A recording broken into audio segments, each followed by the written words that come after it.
और इस वक्त की सबसे बड़ी खबर आपको बता दें, जिस पर पूरी दुनिया की निगाहें टिकी हुई हैं। ट्रंप के साथ मीटिंग करने के लिए जेलेंस्की व्हाइट हाउस पहुंच चुके हैं। व्हाइट हाउस में ट्रंप ने जेलेंस्की को रिसीव किया और खास बात यह रही कि इस मुलाकात के दौरान यूरोप के बड़े बड़े नेताओं की मेजबानी भी ट्रंप खुद कर रहे हैं। यानी कि जेलेंस्की के साथ साथ यूरोपीय नेताओं के साथ भी ट्रंप की बात होगी। इस बैठक का मकसद रूस यूक्रेन युद्ध को खत्म करने का रास्ता तलाशना है। आपको And I think progress is being made, very substantial progress in many ways. We had a good meeting, as you know, just a short while ago with the president of Russia, and I think there's a possibility that something could come out of it. And today's meeting is very important. We have, I guess, the seven very powerful leaders from Europe, and we're going to be meeting with them right after this meeting. And thank you very much for being here. Thank you so much, Mr. President. If I can, first of all, thank you for invitation and thank you very much for your efforts, personal efforts to stop killings and stop this war. Thank you. And using this opportunity, many thanks to your wife, First Lady of the United States. She sent a letter to Putin about our children, abducted children, and my wife, First Lady of Ukraine. She gave the letter. It's not to you, to your wife. I want.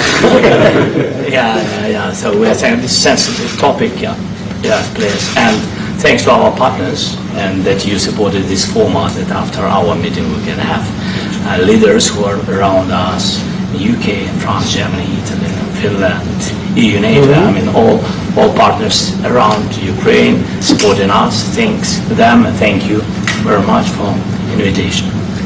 Thank you very much for being here. President Trump. Do you think it's fair? Yes, Peter, go ahead. Thank you, President Trump. So, President Zelensky, you say in a post on X today, Russia must end this war, which it itself started. President Trump, you say President Zelensky of Ukraine can end the war with Russia almost immediately if he wants to. Which is it? No, I think that's true. I think we're going to have a meeting. I think if everything works out well today, we'll have a trilat. And I think there will be a reasonable chance of ending the war when we do that. And is this the end of the road for American support for Ukraine? Is today's meeting deal or no deal? I can never say that. It's never the end of the road. People are being killed and we want to stop that. So I would not say it's the end of the road. No, I think we have a good chance of doing it. It's been almost 4 years now that a lot of people were killed last week. A lot of people last week. I mean, millions of people killed, but a lot of people last week for whatever reason. A big number, a lot of soldiers, on both sides. And I know the president, I know myself, and I believe Vladimir Putin wants to see it ended. And as you met with Putin on Friday, today you've got President Zelensky here. As you listen to Russia and Ukraine, which side has the better cards? Well, I don't want to say that. I'm just here to be. Look, this isn't my war. This is Joe Biden's war.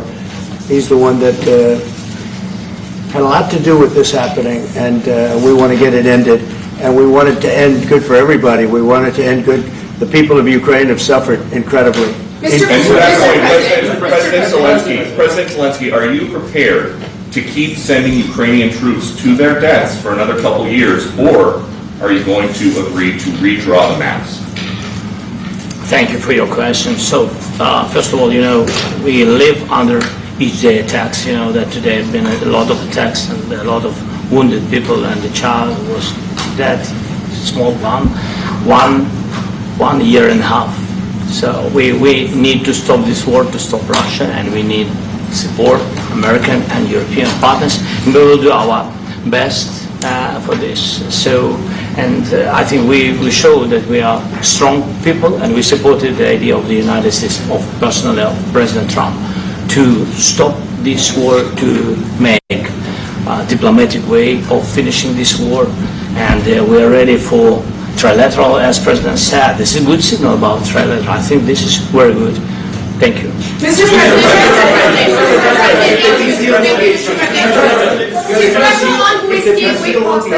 Yes. If the peace deal will be achieved, are you going to be willing to send American peacekeepers to Ukraine? Well, we're going to work with Ukraine. We're going to work with everybody, and we're going to make sure that if there's peace, the peace is going to stay long-term. This is very long-term. We're not talking about a 2-year peace and then we end up in this mess again. We're going to make sure that everything's good. We'll work with Russia. We're going to work with Ukraine. And we're going to make sure it works.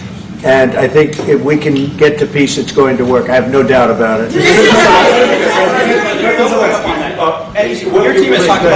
Your team has talked about security guarantees. Could that involve U.S. troops? Would you roll that out in the future? We'll let you know that maybe later today. We're meeting with 7 great leaders of great countries also, and we'll be talking about that. They'll all be involved, but there'll be a lot of help when it comes to security. There's going to be a lot of help. It's going to be good. They are first line of defense because they're there. They're Europe, but we're going to help them out also. We'll be involved. Vladimir Putin mentioned that the war will not end without addressing the root causes of this war. Have you had an understanding what are the root causes of this war? Well, look, the war is going to end. When it ends, I can't tell you, but the war is going to end, and this gentleman wants it to end, and Vladimir Putin wants it to end. I think the whole world is tired of it, and we're going to get it ended. It was, I've done 6 wars. I've ended 6 wars, and I thought this maybe would be the easiest one, and it's not the easiest one. It's a tough one. A lot of reasons for it, and they'll be talking about it for a long time. But they'll be talking about the others. Look, India, Pakistan. We're talking about the big places. When you look at, you just take a look at some of these wars. You go to Africa and take a look at that. Rwanda and the Congo. Republic of the Congo. That's been going on for 31 years. And so we've done a total of 6, and we really have 6, not including the fact that we obliterated, and it turned out to be a total obliteration, the nuclear, as you said, the future nuclear capability of Iran. And this one, I think we're going to get solved also. I feel confident we're going to get it solved. Thank you, Mr. President. Can you tell us about your conversations with European leaders and what they need to see to support an end to the war? Yeah, well, we're going to be meeting with a great representative group and 7 very powerful, very big countries and great people, all friends of mine and friends of yours. And we're going to have some suggestions made. They want to see peace. They would like to see peace.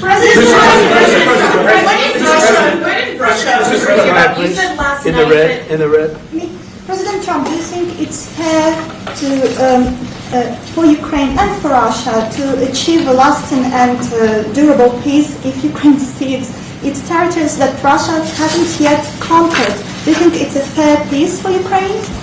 We're going to have a lasting peace. Just to answer the first part of your question, we're going to have a lasting peace. I hope it's going to be immediately. I hope it doesn't have to go on. And I think people of the whole world is going to be very happy when that's announced. Mr. President, you posted on social media, Mr. President, a very touching letter from the First Lady. And the letter was hand-delivered to President Putin. And it calls for an end to the war, essentially, because of the children and the children's future. Why did the First Lady feel that letter was necessary? Was it because she believes that Mr. Putin is the aggressor in the war? Is a similar letter being hand-delivered? Children, she has a wonderful son that she loves, probably more than anybody, including me. I hate to say it, but she loves her son. She loves children, and she hates to see something like this happening. And that goes for other wars too. I mean, she sees the heartbreak, the parents, the funerals that you see on television. Always funerals. We want to see something other than funerals. No, she felt. It was a beautiful letter. It was very well received by him. And she did ask me to say, she would love to see this end.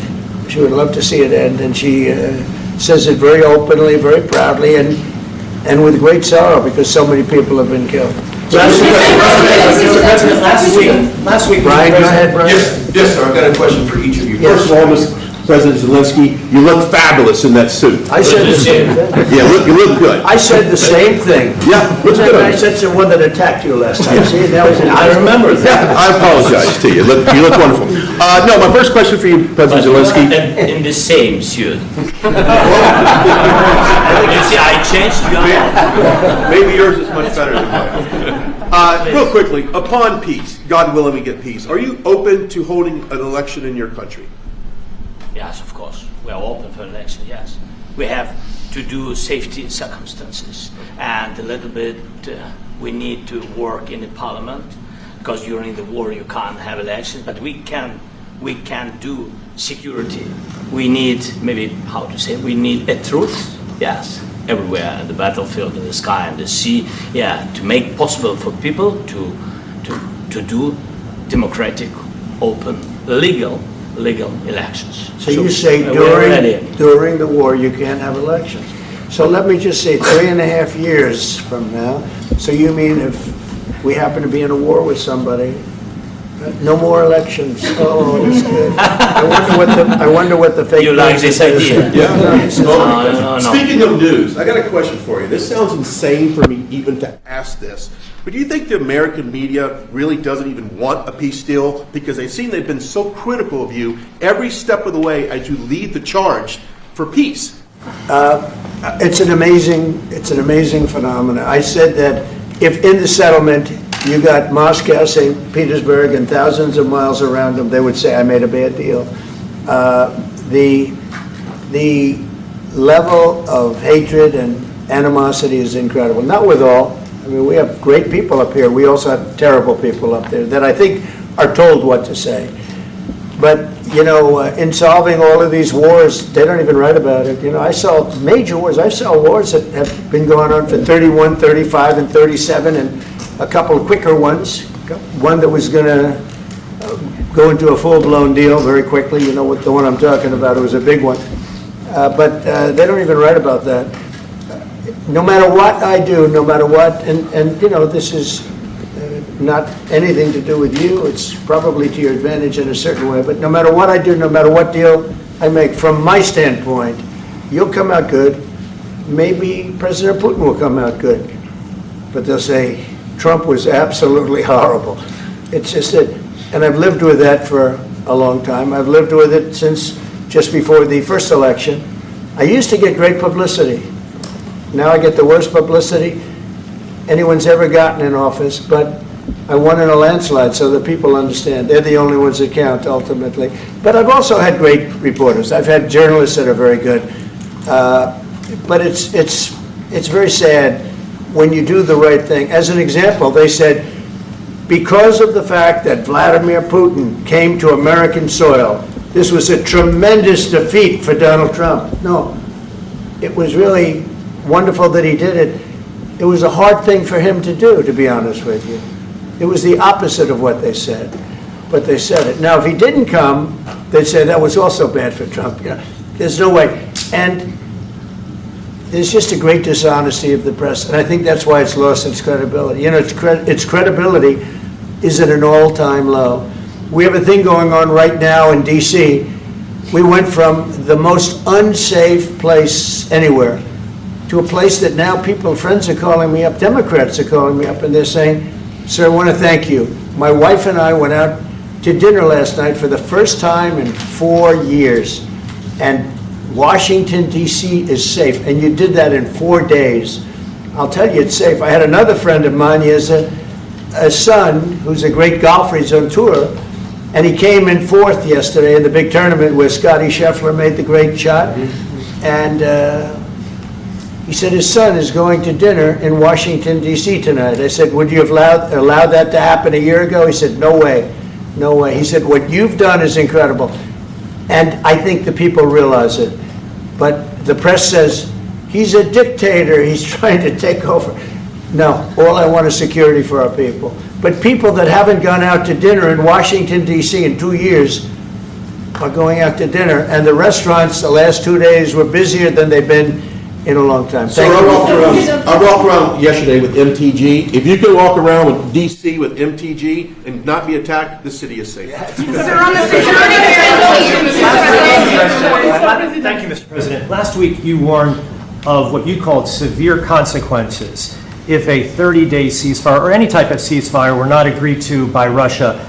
Will there be severe consequences? Does that change because you're I don't meeting think you with need a President Putin? ceasefire. You know, if you look at the 6 deals that I settled this year, they were all at war.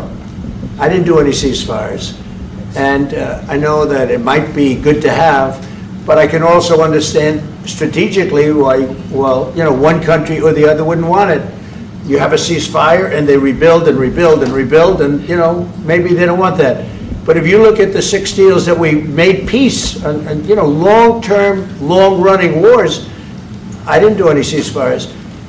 Would I like the concept. You know, I like the concept of a ceasefire for one reason, because you'd stop killing people immediately, as opposed to in 2 weeks or 1 week or whatever it takes.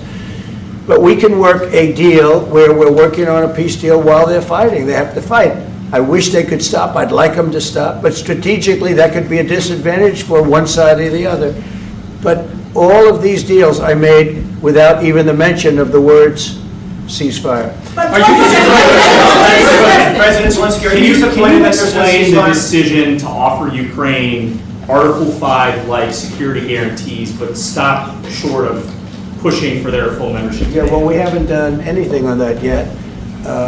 If you look back and you go back long before President Putin, it was always a statement that they would never allow Ukraine into NATO. So that was a statement that was made, but we haven't discussed any of that yet. We're going to be discussing it today. But we will give them very good protection, very good security. That's part of it. And the people that are waiting for us, they are, I think they're very like-minded. They want to help out also. Thank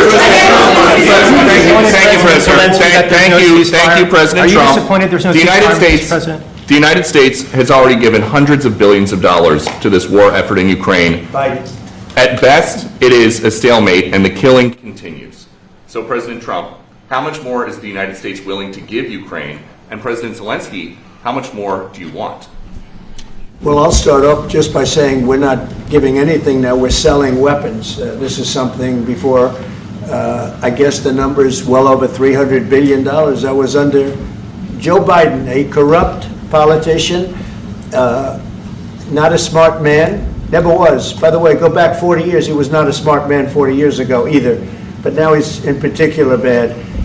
This was done by a corrupt administration that shouldn't have been in, and frankly, if the right results of the election were given, if I were president, this war would have never taken place, and he would have been very happy, because he would have liked to have seen. I mean, they went through hell. He went through hell. This war would have never happened, and the people that were killed, a couple of million people, a lot of people with soldiers and everything else, and the people that have been displaced and forced into other areas and other countries because of what's happened, none of that would have happened. And I'm just saying that he was a horrible president, whether it was the borders or this. He was just a horrible, corrupt president. Thank you so much. So first of all, we have possibility now to buy weapon from the United States. We are thankful for this program and this opportunity. We are thankful for Europe. They pay for this.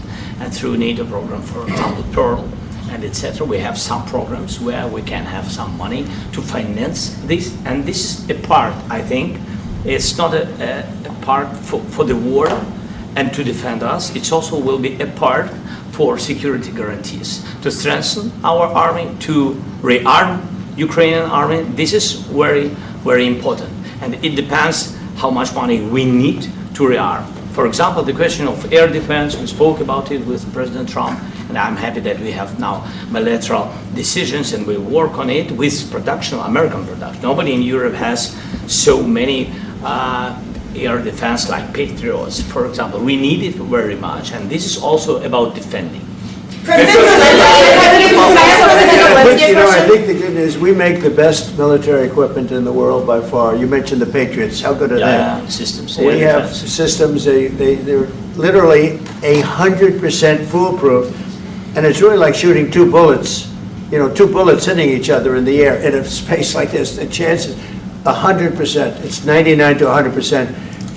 So we sell the equipment to NATO, and NATO does what, I don't know what the arrangement is that you have with, but I know that they want you to have the equipment.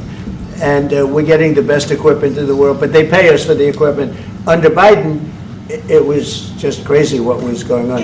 I believe the number is over 300. I think it could be $350 billion worth of equipment and money and everything else. And we've made more progress in settling this war in the last 2 months than they made in 4 years. This should have been settled a long time ago, but it should have never happened. Yeah, please. Real quickly, you pushed out on social media. Brian, go first. You pushed out on social media about doing away with mail-in ballots and potentially electronic voting machines. Can you expand on that and how important Well, that is? that's a very off-topic, just really quickly. Mail-in ballots are corrupt. Mail-in ballots, you can never have a real democracy with mail-in ballots. And we, as a Republican Party, are going to do everything possible that we get rid of mail-in ballots. We're going to start with an executive order that's being written right now by the best lawyers in the country to end mail-in ballots because they're corrupt. And you know that we're the only country in the world, I believe, I may be wrong, but just about the only country in the world that uses them because of what's happened. Massive fraud all over the place. The other thing we want change are the machines. For all of the money they spend, it's approximately 10 times more expensive than paper ballots. And paper ballots are very sophisticated with the watermark paper and everything else. We would get secure elections. We'd get much faster results. The machines, I mean, they say we're going to have the results in 2 weeks. With paper ballots, you have the results that night. Most people, but most people, many countries use paper ballots. It's the most secure form. So between paper ballots, very, very important, paper ballots, and I think maybe even more important, the mail-in voting. We're going to end mail-in voting. It's a fraud. If you have mail-in vote, even Jimmy Carter with this commission, they set it up. He said the one thing about mail-in voting, you will never have an honest election if you have mail-in. And it's time that the Republicans get tough and stop it because the Democrats want it. It's the only way they can get elected. Because with men and women's sports and with transgender for everybody and open borders and all of the horrible things, and now the new thing is they love crime. They're fighting me on the fact that I've made Washington, D.C. safe. We're not going to get mugged, beaten up, or killed like all the people you've been watching get so badly hurt. I'm glad, I hate to take your time with this, but I'm glad you asked me that question. We're going to stop mail-in ballots because it's corrupt. You know, when you go to a voting booth and you do it the right way and you go to a state that runs it properly, you go in, they even ask me, they asked me for my license plate, for identity. I said, I don't know if I have it. They said, sir, you have to have it. I was very impressed, actually. But it's very hard to cheat with mail-in voting. As you know what happens in California, it's so corrupt, where some people get 5, 6, 7 ballots delivered to them. Now, we got to stop mail-in voting, and the Republicans have to lead the charge. The Democrats want it because they have horrible policy. If you have mail-in voting, you're not going to have many Democrats get elected. That's bigger than anything having to do with redistricting, believe me. And the Republicans have to get smart. We're not going to have a country. I said for a long time at rallies, you need borders and you need free and fair elections. Those two things, otherwise you don't have. We have strong borders now. In 90 days, Mr. President, we didn't have 0 in 3 months. Not one person came in illegally into our country. In fact, even I find that hard to believe, but it's run by a little bit of a liberal group that put out the numbers, so I guess it's, but 0, 0, and 0.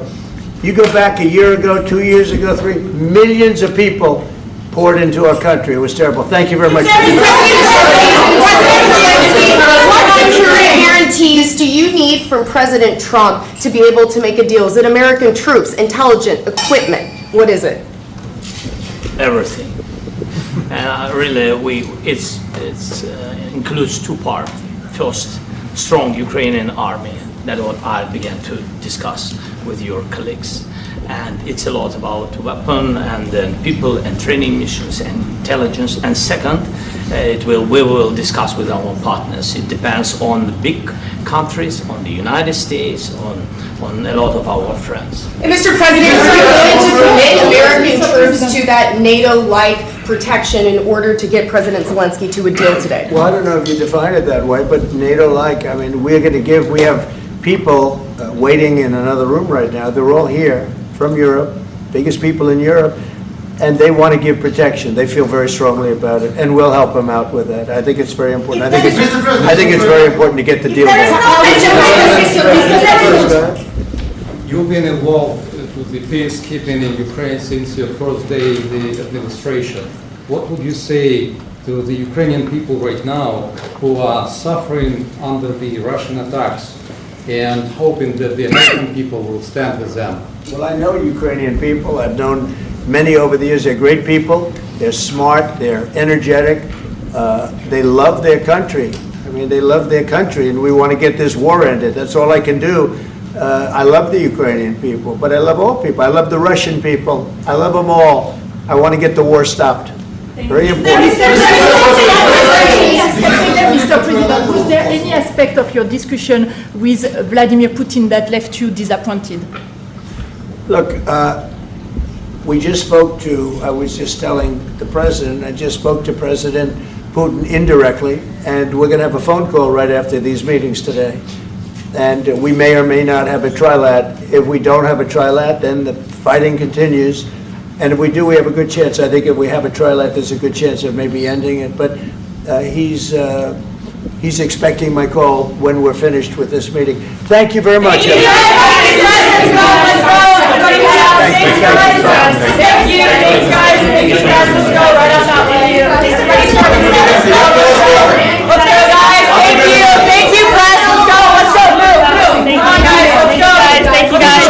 Thank you, press. Thank you. Keep moving. Thank you, guys.